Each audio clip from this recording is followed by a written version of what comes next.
You haven't expressed any pain. I haven't seen any tears come up in your eyes. Rip that list up and tell me about the things you don't want to tell anybody. This is not an exercise in writing and talking. This is an exercise in talking to me, talking to your higher power, and being vulnerable in a way you're afraid to be. So you want to run with drugs and relationships and all the other things you're talking about. And I looked at the ground and I started trembling, and I felt just this light pierce me. And I said, I'll never forget the words I said. I said, I'm afraid that I don't deserve happiness. I'm afraid that God will never forgive me. My family will never forgive me. I will never forgive me. I'm afraid I don't deserve to be sober, and I'm afraid I don't deserve anyone's love or God's love. And it almost makes me cry saying it now. Welcome to Recovery Inspired Hope, where your testimonies give others courage to speak out about addiction and stomp out stigma. Hey, what's up, guys? It is Friday night. I'm so excited. I have my friend Benjamin Lerner here. I'm really excited because I'm a really big fan of his music and his recovery platform. And so I am really just excited to get to know everything about him and about his story. Benjamin, thank you so much for coming on and being willing to come on my crazy platform. Well, your crazy awesome platform. I'm a big fan of your platform too. Love the work you're doing, recovering out loud, breaking stigma, talking about your spiritual path. I'm a big fan too. So, okay, tell me, how long have you been in recovery for?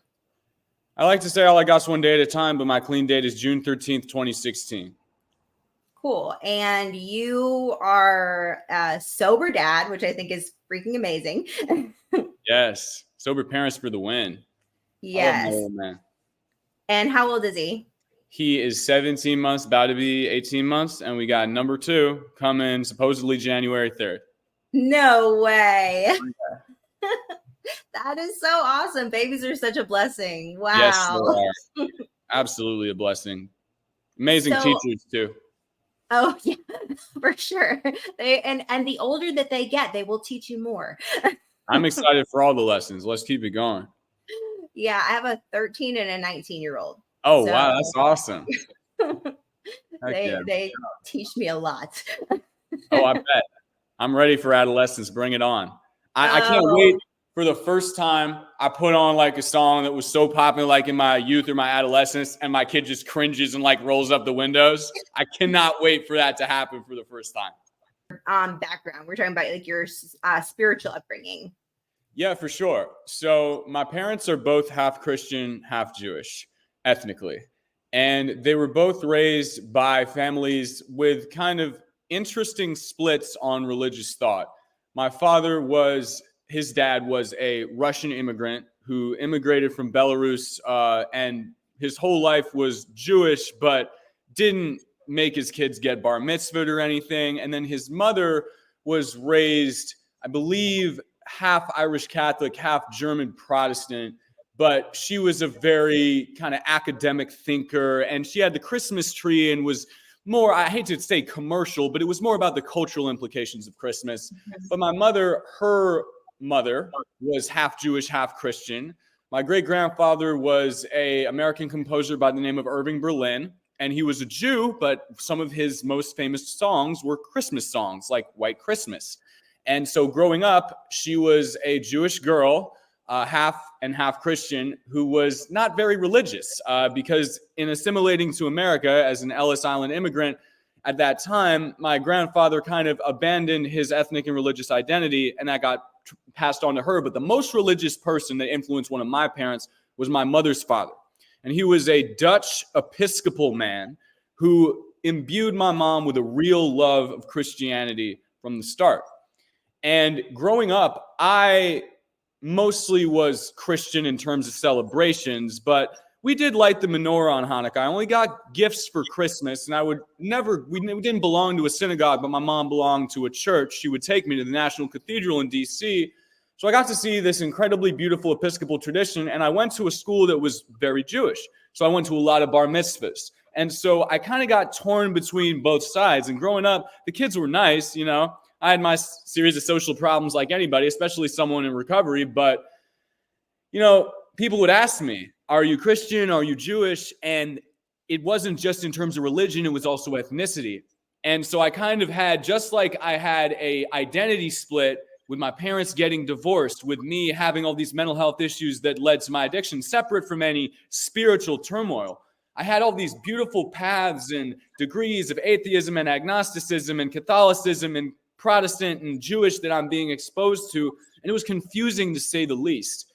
So I like to say I always believed in God, even though at a certain point when people asked, I just told them I was atheist because that was like the in vogue thing to be at the time. But I was agnostic for many years because to me, God was always more about a ceremony and an ethnicity, in my understanding, before I found God, than it was about my connection with a higher power.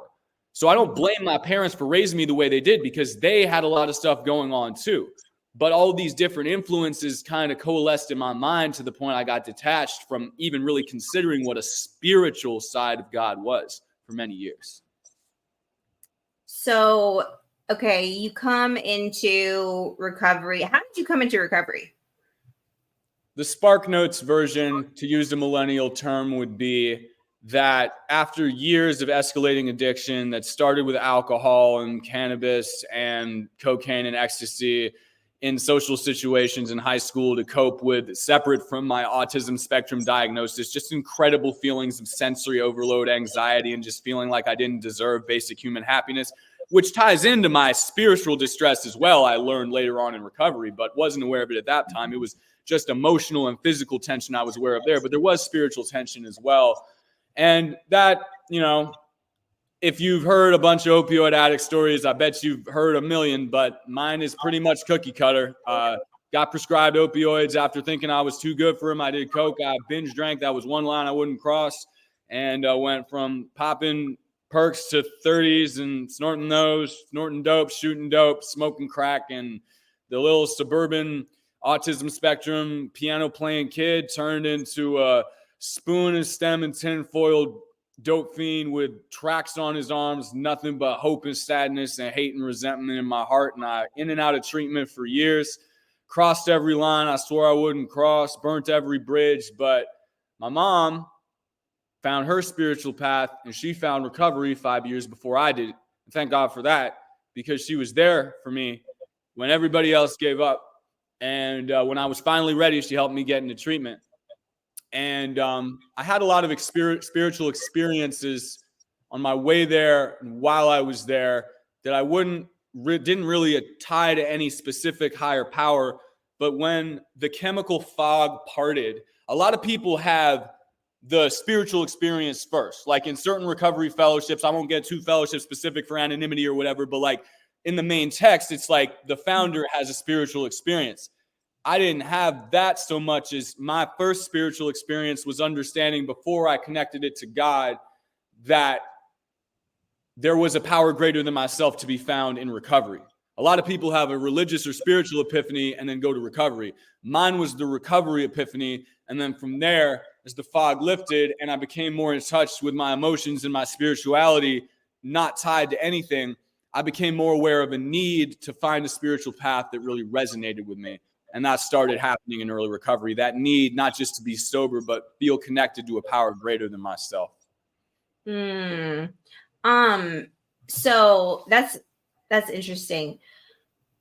So when I worked the steps, that's like how I got into my relationship with God, because it was like I was working these steps, right? And you have like your step 3 or whatever, right? Giving your will and your life, your thoughts and your actions to the care of God as you understand him, right? And then I had my 4th step and, had to go over, with my sponsor. And it was like, I had all of these things wrote down, all these resentments, sexual inventory. It was like a whole notebook this big, like all this stuff, right?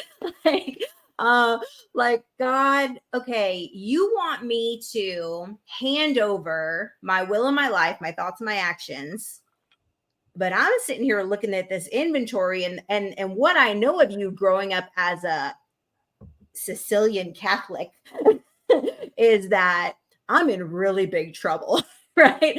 Looking at all these things I did, right? Like I am screwed, and I can't pray enough rosaries to get myself out of this. Like, I don't even know how you feel about me. And that was the big question, like, do you even like me? Are you mad at me? Is that why I've had all of this destruction in my life? Like, what is it? Did you have that kind of like similar thing where you had to like understand like how God felt about you? Well, if we're talking about steps, you know what? I got enough old heads saying I'm breaking traditions. I'm still not going to say specific fellowship, but let's talk about steps. The language I use, people already know what's good with me. And if you don't, yes, the rooms have played a crucial role in my recovery, and they continue to, although I do not speak on it directly in my content because I don't want to be like an out member of it. Because I was traumatized early on after treatment, like even posting private Facebook statuses. People threw me in a cage over that. I'm still trying to get out of it. But yeah, the first person I worked with in a sponsorship capacity actually had an interesting spiritual story too. He was born and raised in deeply Bible Belt, West Virginia, but he took a separate spiritual path. And I don't know if it was Benedictine, but it was some kind of monastery in the mountains out there in Tennessee somewhere. And he became this close to becoming a monk. But while he was there, he realized that even though he did believe in God and Christ, that it was not the spiritual path for him. And his life being closed off in that way, although being the monastic life is beautiful, it just wasn't for him. And so he realized that he had to stop drinking. He was an alcoholic monk who, instead of giving up his right to talk and socialize, gave up his right to drink and got his life back. And he was 3 years sober when I met him in the rooms, and we started working together. And like I said, I had a spiritual experience at treatment. The first one was where I looked in the mirror, and I still got blemishes to this day. I still got scars on my face. That's why I use filters on my reels. But no filter here. Like, I got pock marks. I'm not ashamed of them. But like, I hated myself so much because at the time when I was in treatment about to leave, I had scabs on my face, like, really scraggly beard. But I saw into my eyes in this mirror, this reflective surface. And I think soul is a word that gets thrown around. And at that time, I don't know if I saw my soul, but I saw the spiritual being beneath everything. I saw that I was more than my appearance, more than my neurochemicals. I saw there was potential deep within. And I know this sounds so corny, but a voice spoke to me after I don't know if it came from within, from God, whatever, but I had called a cab to leave the treatment center, and it just yelled at me, "Do not get in the cab. Stay here." And I don't know if that was subconscious or God. Today, I have a better understanding of my spiritual connection versus my inner subconscious, but back then I didn't. But it was so powerful, and it was something I'd never felt before, which was faith. And I couldn't articulate it as any God. But yes, I did have this, am I worth saving? Do I deserve? Because for a long time, I had thought that God was a punisher, but really it was God is a giver. But do I deserve to open my hands when they've been closed so long, to recovery, to life, to God? And then I had a second spiritual experience with the aforementioned sponsor when we're doing 4 and 5. And I did it right after I made a stupid move in early recovery. They say you're supposed to wait a year. If that, like, I waited 6 days in treatment. And that was the reason I wanted to leave treatment, was because I made my higher power another person when the drugs were out of my system. And we had like made up, we stopped hooking up, but I was still talking with her and she was still my higher power, even though I had completed treatment. But then she ghosted me, and I was at a point where the drugs were gone, the codependency was gone. I was an empty shell, but that brought me further in touch with that spirit, the same way getting sober brought me closer to my spirit too. And I called my dealer. My dealer didn't pick up. I was 6 months sober. I'm going to be honest. But my sponsor did pick up.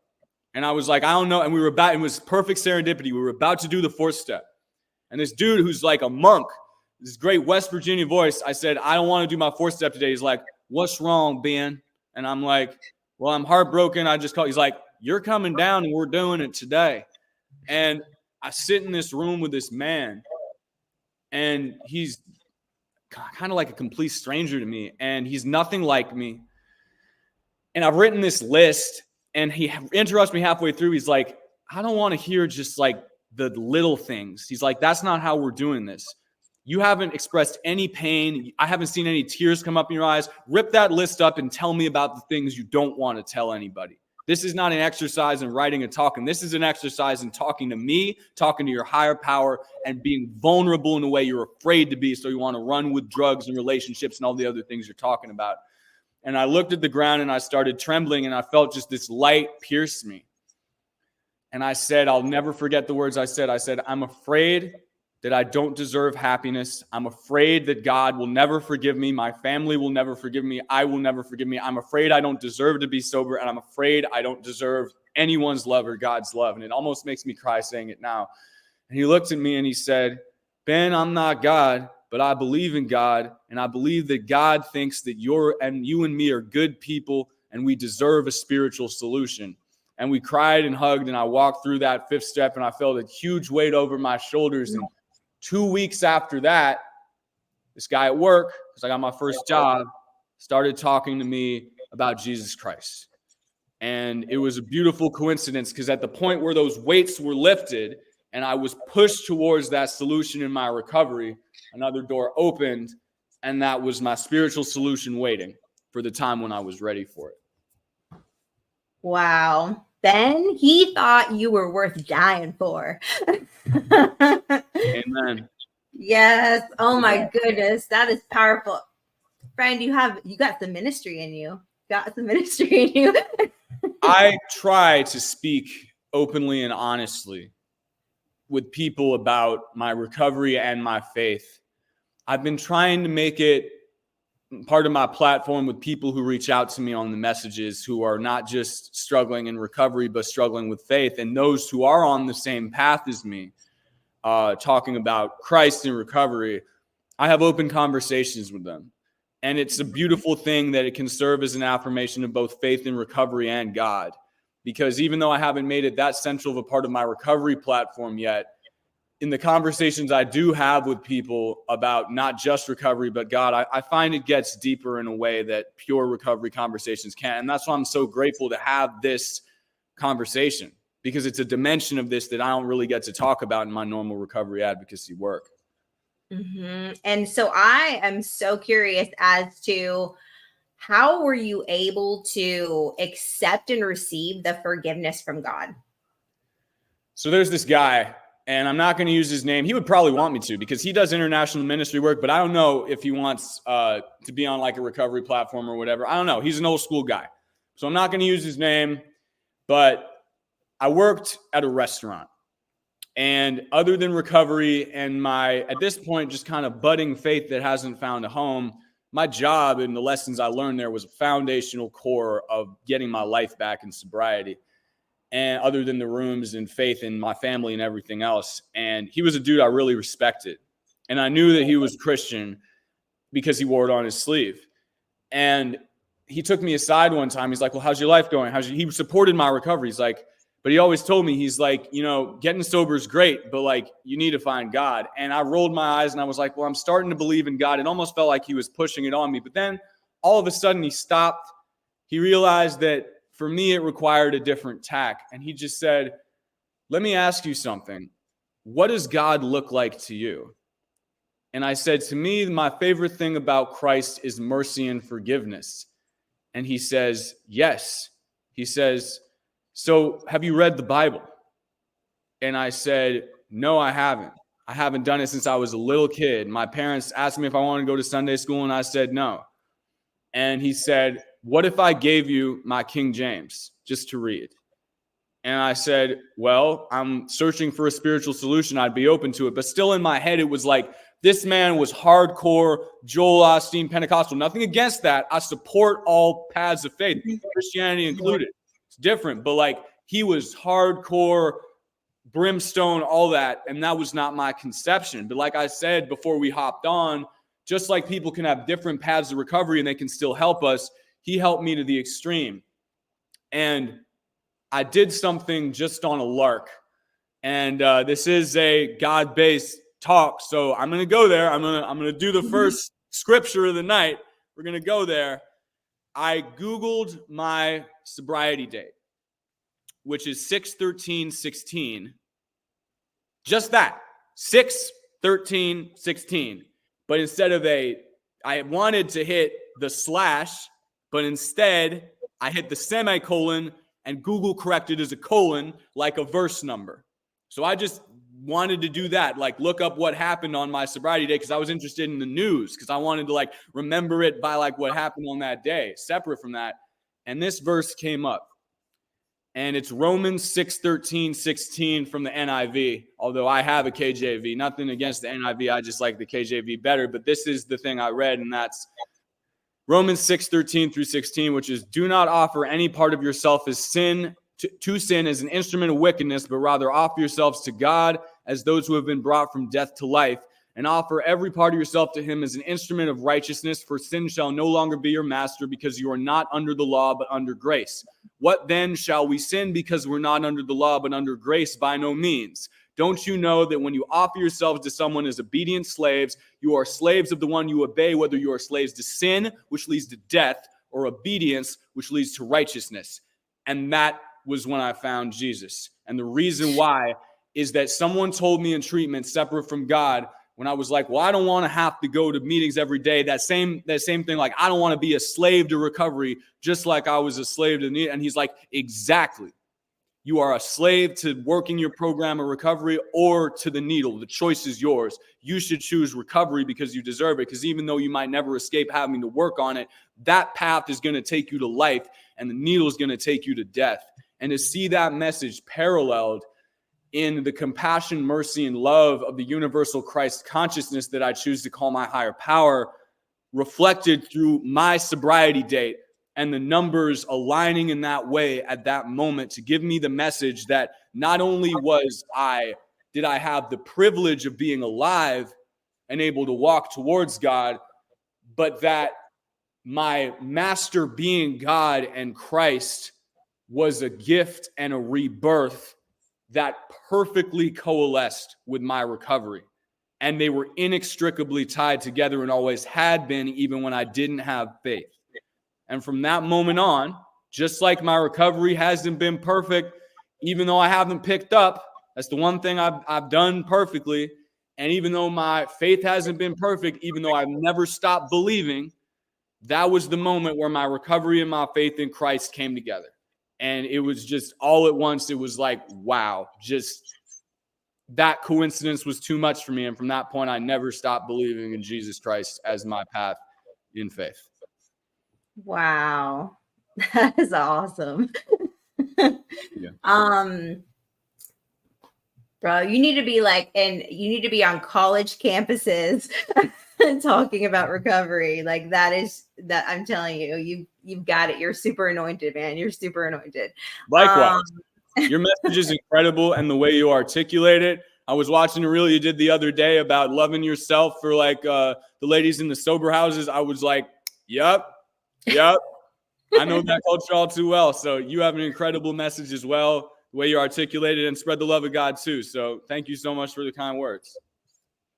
So I have a question. Do you believe that there is a spiritual side to addiction?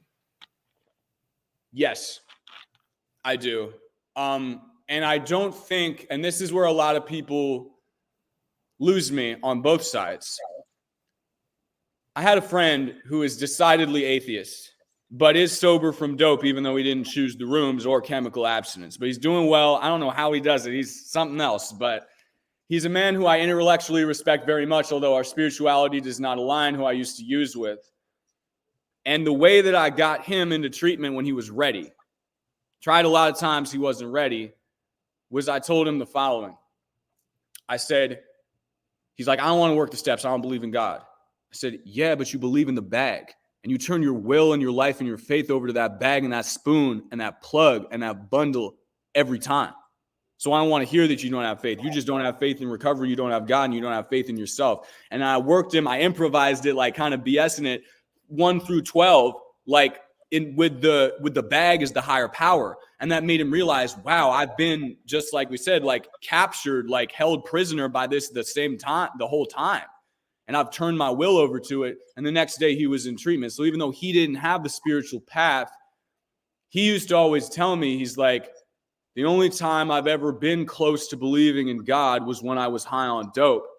And what I say now to people who are so ashamed for seeking out peace artificially, chemically, through that needle and that bottle, that crack pipe, meth pipe, whatever, there is no shame in seeking peace. I was just seeking, and I'm not a bad person because I sought that peace through a destructive chemical that is not the light and love of God, who rips that euphoria away and takes you straight to literal chemical neurological hell on earth. Mm-hmm. So I tell people, you're not a bad person for chasing that light in the bag, but that light in the bag is so tiny and flimsy and artificial and destructive.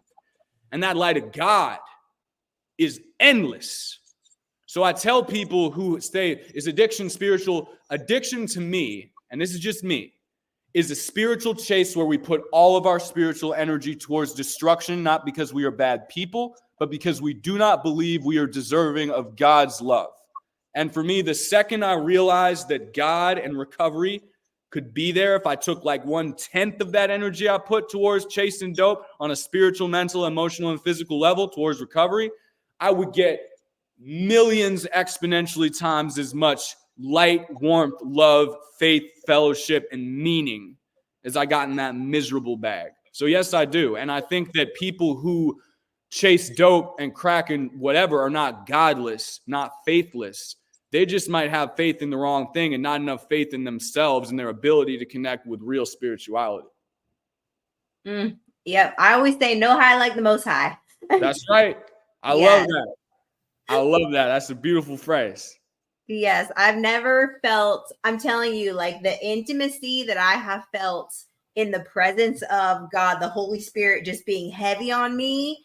I mean, that is like better high than any Roxy could have ever given me. Ever. I know that's right. Mm-hmm. And awesome. it's so incomprehensible when you are in active addiction, regardless of whether you were born with that innate spirituality or not. It robbed me even of my basic spiritual curiosity for so long. And I'm grateful I ain't got to live that way anymore. So, okay, last thing I want to ask you is, for those out here who are struggling to accept God's love because they don't feel that they are worthy of it, or because they maybe have been through some circumstances where they're like, where were you at, God, when this happened? You know, like if there was really a God, then why did these bad things happen? What would you say to them? I tell people who are Christian, who subscribe to Buddhism, whatever, the same thing. But specifically I'll orient this in a Christian path because that's my faith and I can only speak for myself. But all interpretations, all spirituality, it's there. You know what I mean? Like, I know that's such an oversimplification, but I didn't know the dope block was there when I went out to cities where I would use in the future with my dad as a young kid. I saw the people like ducking off into corners, knotted out on the street, although the opioid epidemic wasn't as bad, but I walked through the same neighborhood, saw the same sights, but I didn't know what it was.